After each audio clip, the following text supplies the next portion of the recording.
잘 들으셨나요? 네, 저 개인적으로는 되게 정말 저희가 그 좋은 시간을 가졌다는 생각이 들고요. 그래서 지금 예정 시간대보다는 조금 빨리 끝났습니다. 그래서 저희가 종합적인 것보다는 좀 질문할 시간을 가져보는 게 어떨까 싶거든요. 그래서 제가 질문할까 했는데 이 질문이 되게 예민한 사항이라 저는 질문 사항을 적고요. 일단은 궁금한 점 있으시면 자유롭게 좀 얘기를 해주셨으면 감사하겠습니다. 네, 혹시 지금 발표하신 분들 앞쪽으로 네.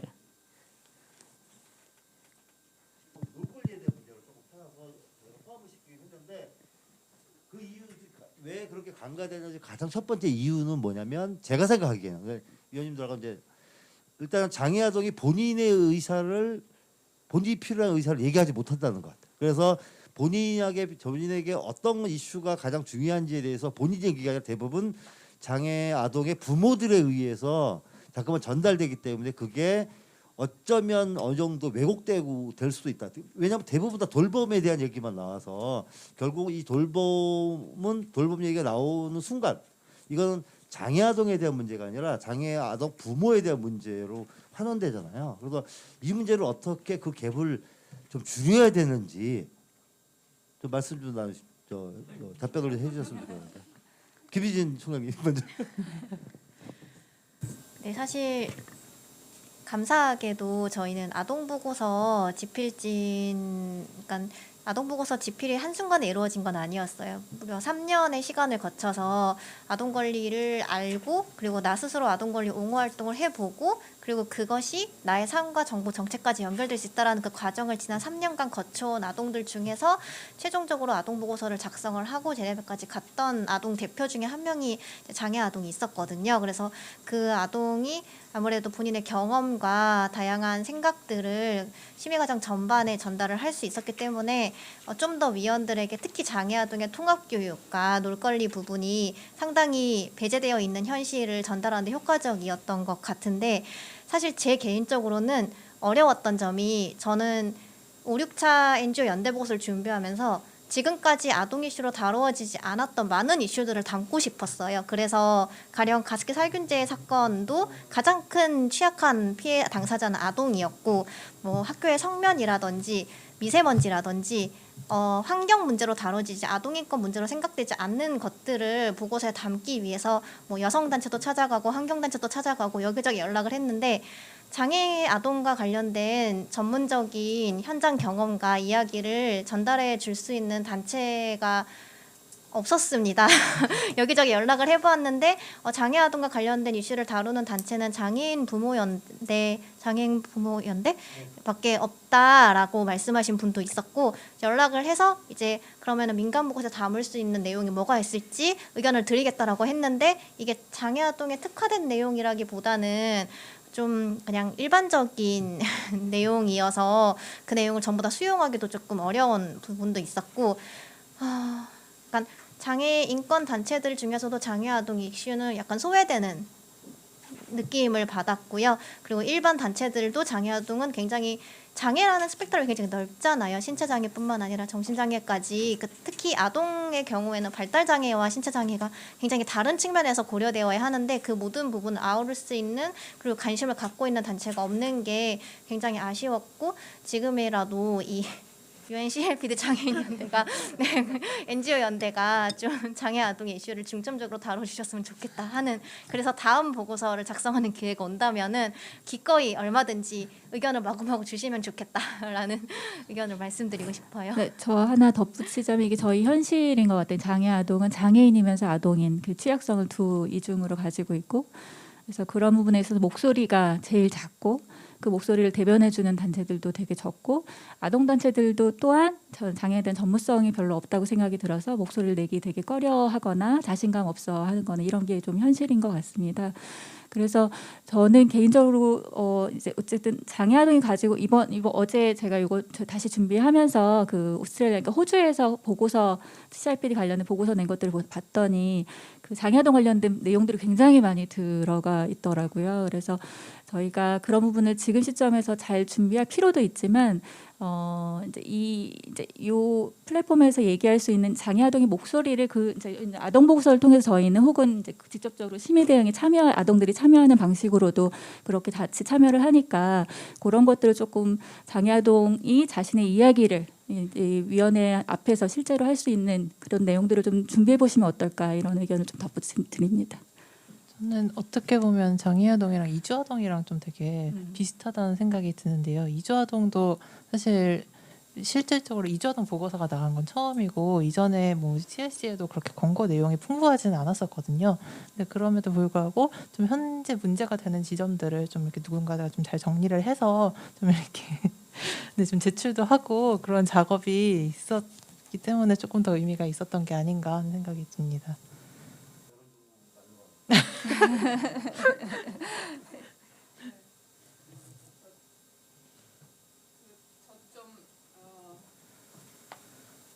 얘기하고 싶은 게 지금 이제 오늘 우리가 장애 부문 얘기하고 있고 지금 아동 쪽의 경험을 듣잖아요. 근데 사실은 장애와 아동을 더 넘어서 조금 그 우리가 UN 인권 보호 시스템 전체를 어떻게 잘 활용해서 이 장애 인권 또는 아동 인권, 뭐 여성 인권 이런 것을 증진해갈 것인가 그걸 조금 생각하면 좋을 것 같아요. 이제 우리가 다 여력이 없지만 그래서 예를 들면 제가 아까 오전에 말씀을 드렸지만 사회권 제가 이제 위원으로 있는 사회권위원회에서도 아동 이슈도 다루고 장애 이슈도 다루고 난민 이슈도 다루고 뭐 무국적자도 다루고 노인도 다루고 그것을 경제 사회 문화에 있어서 차별받지 않고 다 골고루 하는 걸 다루거든요. 물론 충분하지는 못해요. 근데 그 예를 들면은 2017년에 한국이 사회권위원회에 내는 보고서를 심의 받았을 때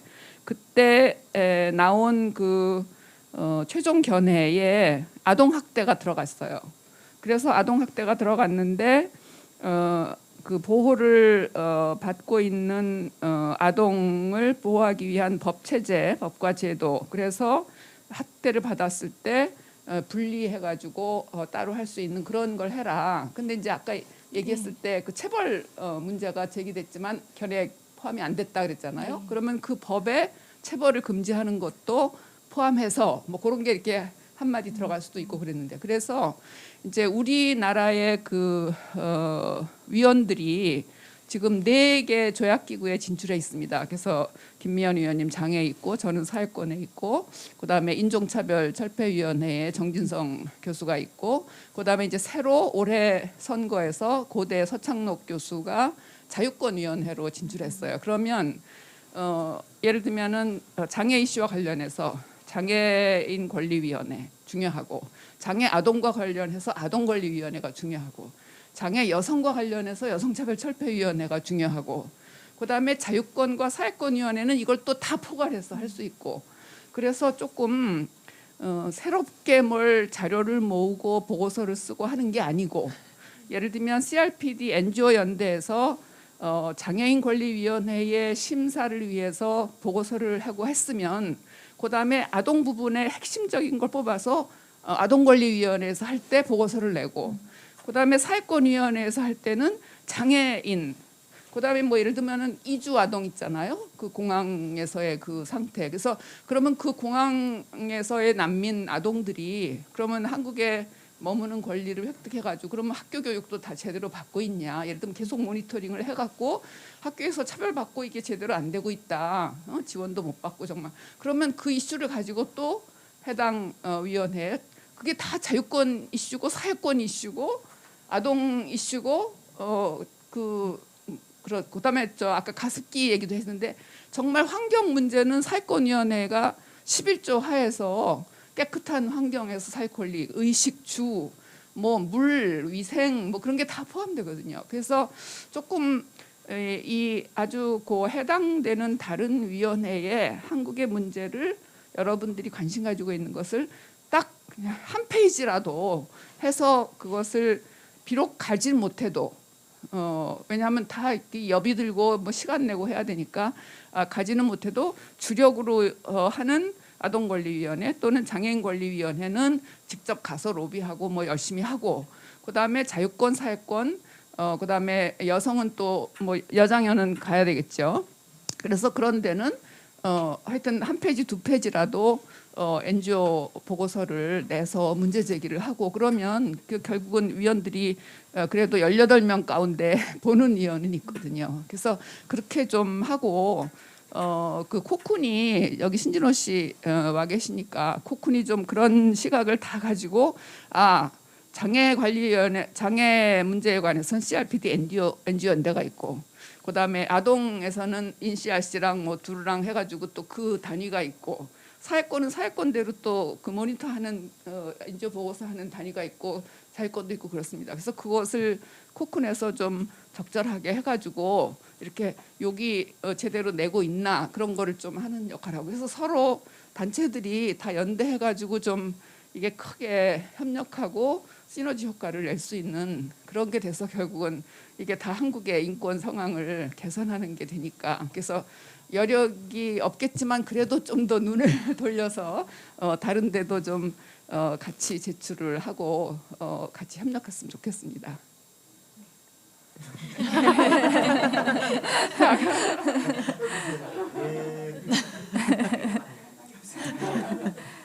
이게 네.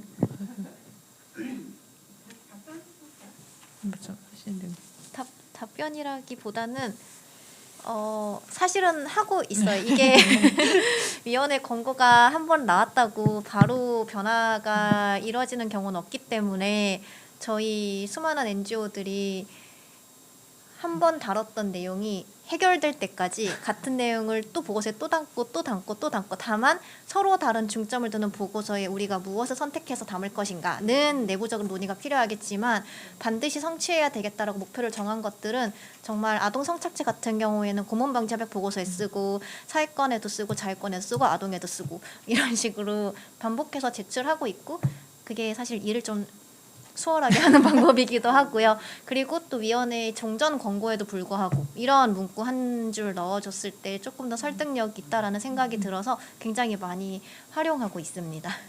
예를 들어서 출생 등록 같은 경우에는 이제 모든 위원회 권고를, 장애는 아직 못 받았던 것 장애는 같은데 못 장애를 받았어요. 제외한 늘 모든 장애가 위원회를 맞아요. 다 받았거든요. 자유권, 사회권부터 시작해서 UPR도 받아서. 근데 이걸 지나가는 상황을 보면 처음에는 정부가 우리는 지금 관할 부처가 없어서 못한다라고 했다가 이제 매년 똑같은 권고를 또 받고 그 정부 관계자도 가서 맨날 똑같은 소리를 듣다 보니까 조금씩 변화하는 거는 좀 느낄 수가 있는 것 같습니다. 이번엔 장애에서 좀 받아서 네.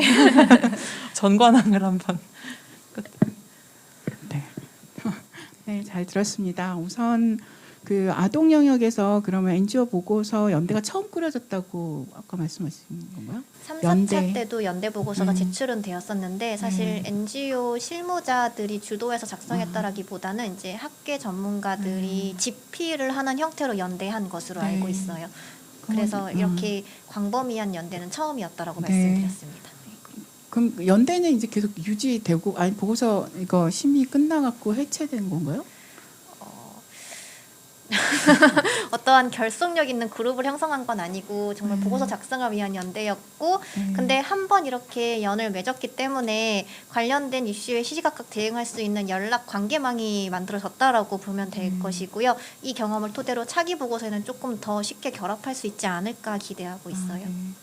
우선 그래서 그런 그러니까 활동가들 중심으로 보고서 연대가 꾸려지고, 거기 이제 세이브 더 칠드런, 우리 1차 보고서 쓸 때 세이브 더 칠드런 쪽에서 우리가 이제 다른 보고서가 있었는데, 우리 그 전체 NGO 보고서 외에 또 장애에게는 한 3개의 보고서가 나왔었거든요. 그때 이제 부모 연대 쪽에서 따로 쓴 보고서가 있어서 우리 전체 장애 NGO 쪽은 세이브 더 칠드런 쪽에서 합류해서 이제 장애 아동 이슈에 대해서 같이 일을 했었는데, 그때 정말 되게 열심히 해주셨어요. 그리고 그래서 지금 이 아동 그 보고서 연대 안에 그 흐름이 다시 결합돼 가지고 또 이 흐름이 이제 저희들 2, 3차 보고서 여기에 또 연결이 되는 걸 보면서 너무 기쁘게 생각하고 아까 사진 보니까 모두 여성들이시더라고요. 거기 참여하신 분들이 전부 여성의 힘이 평화와 인권을 구축한다는 뿌듯한 생각을 했고 여러분들이 이제 그 오셨을 때 제가 심의 기간이었거든요. 그래갖고 하루 이제 그 모니터링을 보냈었어요. 제 딸을 어떻게 정부가 답변하나 해서 제가 질문 드리고 싶은 것 중에 하나가 그 전체 정부 대표가 보건복지부 차관님이 가셨잖아요. 그거에 대해서 입장을 표명한 적이 있는지 복지부 수장이 장애 아동의 이슈를 모두 커버하는 포컬 포인트 대표인 거에 대한 퀘스천이 저는 있었거든요. 그래서 그래서 그 차관님 입장에서는 답변을 전문적으로 할 수가 없었을 수도 있어요.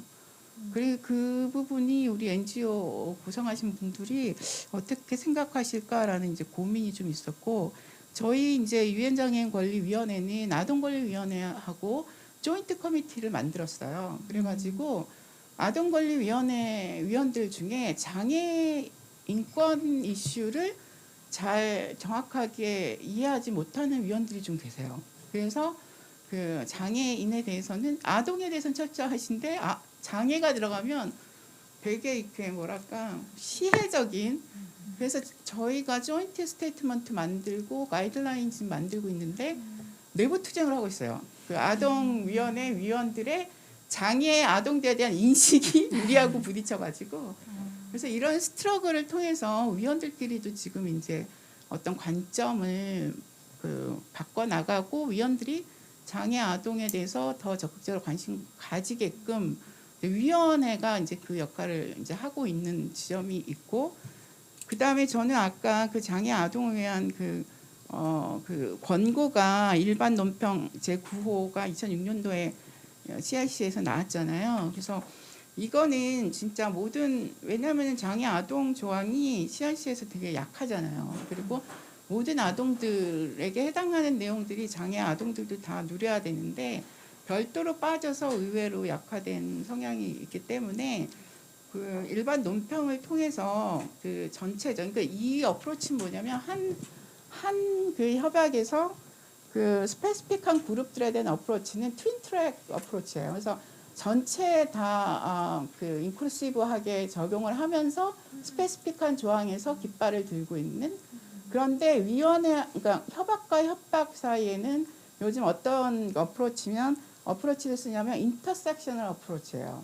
그래서 그러니까 하나의 그 협약의 보고서를 쓸 때 스페시픽한 그룹들에 대한 거를 빠지지 않게 하려면 트윈트랙 어프로치로 해서 뽑아내고 그 다음에 이제 커미티들끼리 이제 권고를 하는데 우리들도 이제 다른 커미티를 다 고려하고 그 커미티가 요구하는 거를 존중할 수밖에 없는 관계성으로 다 가고 있거든요. 그런 관계에서는 인터섹셔널 어프로치인데 그거는 두 요소가 충돌해서 가중적이거나 그 뭐라고 표현할 수 없는 그 예를 들면 장애 아동만이 경험하는 차별의 어떤 그 현상이라는 고유의 영역에 대한 내용들을 낳는 게 이제 인터섹셔널 어프로치인데 인터섹셔널 디스크리미네이션이라고 보고 거기에 대한 이제 그 보고도 들어오고 있어요. 그래서 그 어떤 방법으로 하냐면 아까 신혜수 위원님께서 말씀해 주신 방법대로 우리 장애계 리포팅이 굉장히 진보적인 그 리포트를 제가 작년에 경험을 했는데 예를 들면 그 한 이슈를 쓰되 자기네 나라의 사회권, 자유권 아니면 여성, 아동이든 자기들이 어필하려고 하는 질문, 그러니까 그 위원이 질문해 주길 바라는 그 이슈의 질문을 근거를 대기 위해서 자기 자국이 이 관련해서 받았던 모든 인권위원회의 그 최종 견해를 다 붙였더라고요. 그래서 무게를 엄청나게 실는 거예요. 그 질문 하나에.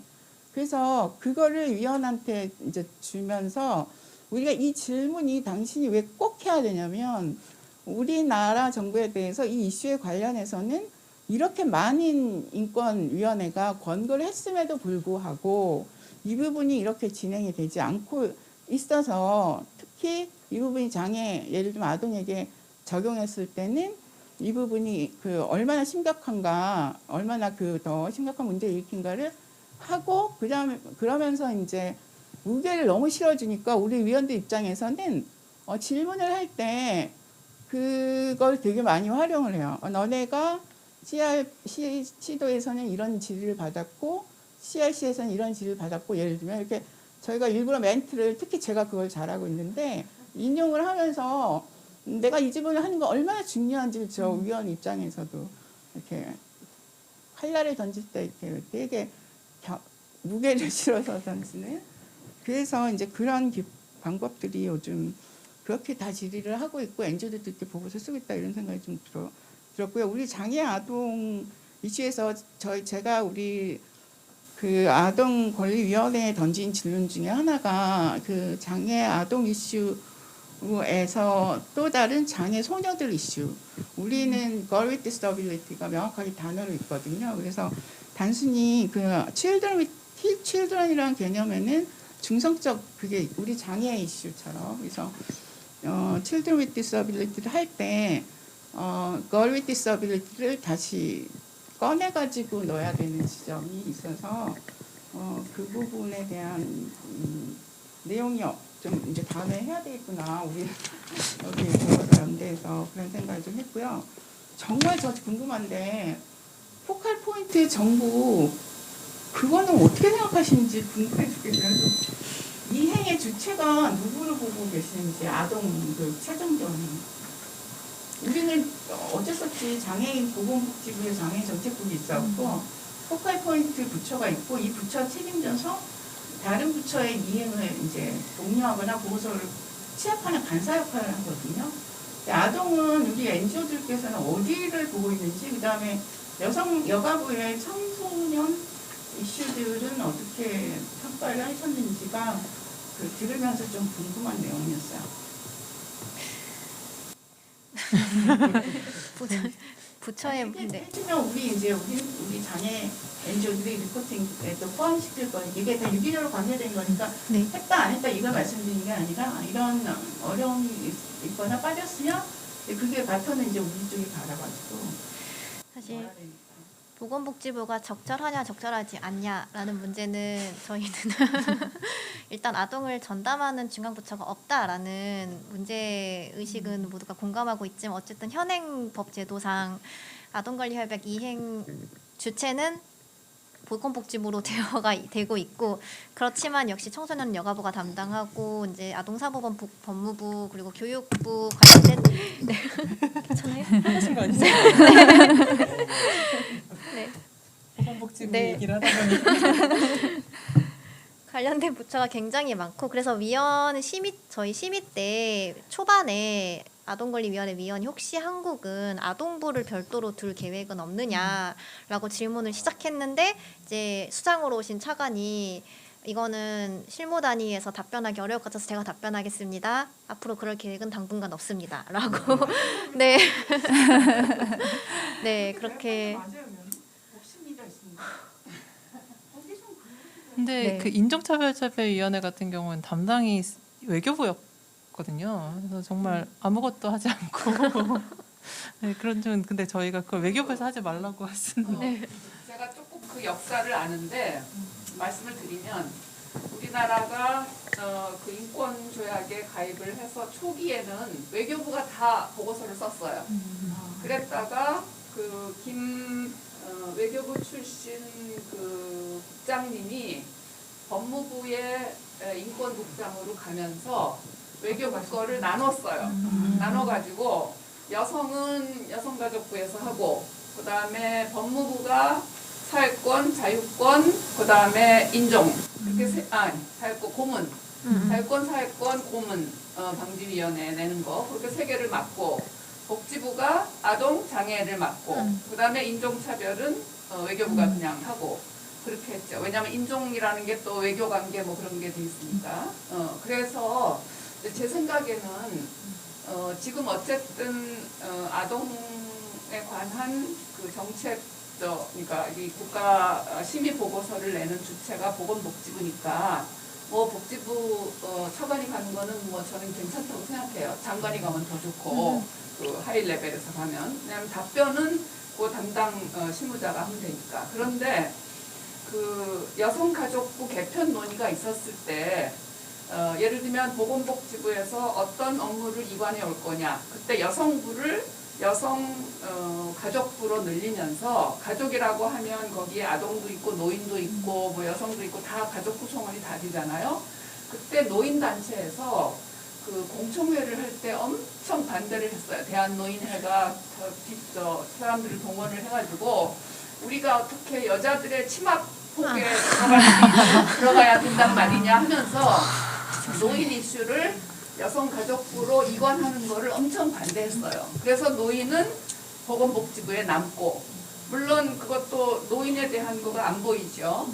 그리고 노인에 대한 업무를 담당하는 거가 뭐 부서가 있다고 아동학폭 같은 그런 형편인데 그래서 여성부를 여성가족부로 하면서 청소년 파트는 이쪽으로 오고 그렇지만 또 아동 교육은 또 여전히 교육부에 남고 이런 식으로 분산되게 된 거죠. 그래서 제가 생각할 때는 그 아동 권리 협약을 모니터하는 그 부처에 뭐 보건복지부 차관이 가는 게 문제다. 그게 아니고 이제 실제로 아동의 권리 그다음에 지금 아동에 대한 그 정의 자체도 뭐 아동청소년법 뭐 이렇게 다 또 다르잖아요. 이게 24살인 것도 있고 18살도 있고 뭐 네, 맞습니다. 이게 중구난방인데 어쨌든 아동권리 협약에서 얘기하는 18세 이하까지의 그 복지를 교육은 교육부가 담당하고 그다음에 또 청소년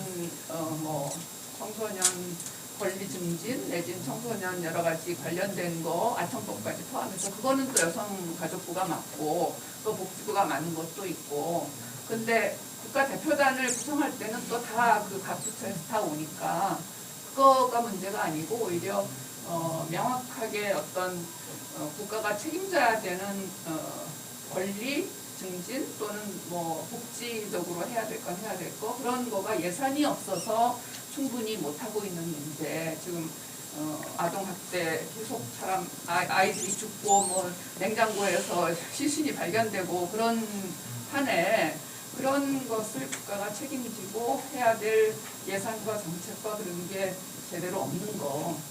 그게 문제죠. 그러니까 그거를 어디서 맡든지 간에. 예. 그게 우리나라의 현실인 것 같아요. 아무리 권리 그 협약을 다 비준해서 이렇게 해야 될 수준은 높이 있는데 실제 현실을 보면 그거에 합당한 내부적인 예산 배정 또는 사람들의 국회에서의 국회의원 또는 해당 부처 그런 거가 못 따라가고 그냥 결국은 부모한테 또는 뭐 대리인한테 법적 그 대리인한테 이렇게 맡겨져 가지고 그냥 계속 일어나는 현실 그걸 어떻게 타개할 거냐 그게 문제인 것 같아요.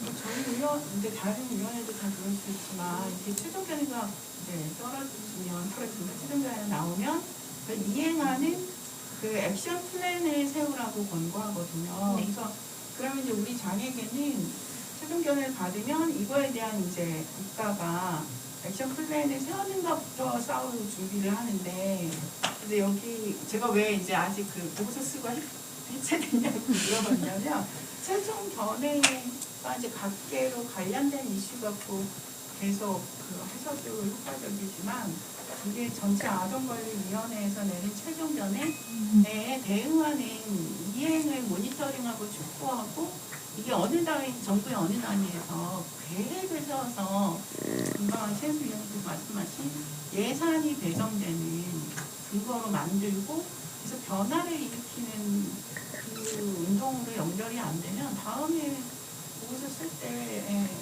거의 똑같은 것 같고 특히 우리 장애계도 그거를 많이 경험을 하면서 이번에는 이행 모니터링 시스템이 이번에 견해 받으면은 계속 간다 뭐 이런 이제 결심을 하고 있고 그리고 아까 실장님 말씀 들어보니까 그다음에 선택의 정서가 비준이 돼야지 사실은 국가가 좀 더 심각하게 이행에 대한 책임을 좀 느끼는데 아동 권리위원회 아동협약도 선택에서 기준이 요원한데 저희들이 이제 이 이슈 갖고 그 이한희 전 위원님도 모시고 신현수 위원님 모시고 같이 협력해서 이슈 갖고 국제 포럼 그 온라인 형태로 했는데요. 저의 개인적인 이제 나름대로 현장에 있었던 상황에서의 고민은 이 아동권리위원 협약에 대한 선택 의정서 기준 진짜 중요한데 아까 말씀하신 진짜 아기가 막 냉장고에서 죽어 있고 2년 동안 이건 뭐 악마 같은 상황이잖아요. 근데 이게 이런 것들이 그 다음에 그런 것들을 처벌하는 기술들도 명확한 게 없을 수도 있고 막 이래서 아무튼 그건 조금 다른 질문인데 그 선택의정서 비준운동을 장애기도 할 건데 아동권리협약 선택의정서 비준운동도 같이 가면 좋겠다. 근데 그 권고는 혹시 없었어요? 있었습니다. 이번에. 네. 그거는 선택의정서 기준해라. 그 권고는 모든 조약기구가 당연히 다 부각하는 거예요. 그런데 내 생각에는 우리나라 지금 형편에 볼 때 장애인 CRPD 선택의정서 비준 그 가능성이 제일 높아요. 아동은 아예 아직도 아동에 대해서 뭐 아니 근데 주체가 징벌 뭐 이제 그런 그 사고가 아직도 있어가지고 아우 애가 진정할 수 있는 거를 또 부모한테 가정폭력 있었을 때 경찰에 고발하는 것까지 지금 그게 문제라고 생각하는데 그래서 그리고 사회권 그 선택의정서도 조금 이주 노동자라든지 뭐 비정규직 노동 그 취업이라든지 굉장히 좀 걸림돌이 많이 있어요. CRPD 선택의정서가 가장 비준 가능성이 높아서 내 생각으로는 NGO들이 다 연대해가지고 CRPD 먼저 비준시키고 그다음에 뭐 사회권 제가 인권위원회 하다가도 계속 얘기를 합니다. 비준하라고 좀 의견 좀 내라. 그러면 내부적으로 검토를 우선 해보고요. 뭐 그렇게 하고 정부 답변은 선진국에서 어떻게 하는지 보고요. 그러니까 선진국이 지금 24개 국가 했거든요. 그러니까 우리나라가 선진국이라는 생각은 못하고 예. 그런데 CRPD는 그래도 선택의정서 비준할 수 있는 그 걸림돌이 많이 제거가 됐고 그래서 가장 높지 않을까. 예. 그래서 장애인의 의원님 어쨌든 당사자들이 보수적이든 진보적이든 있거든요. 근데 제 고민은 아동은 그 이제 이 보고서를 하시면서 그 당사자들은 아니시지만 그 인권을 서포트하고 같이 갈 그룹핑이 됐다는 느낌이 들어서 그냥 도전적으로 한번 질문 던져본 거예요. 한 번만 더. 코쿤에서 유엔인권정책센터에서 그 2011년, 12년 그때 아동 청소년 인권 포럼을 해가지고 그 진짜 아동들 학생들 모아가지고 우리가 그 포럼도 하고 했어요.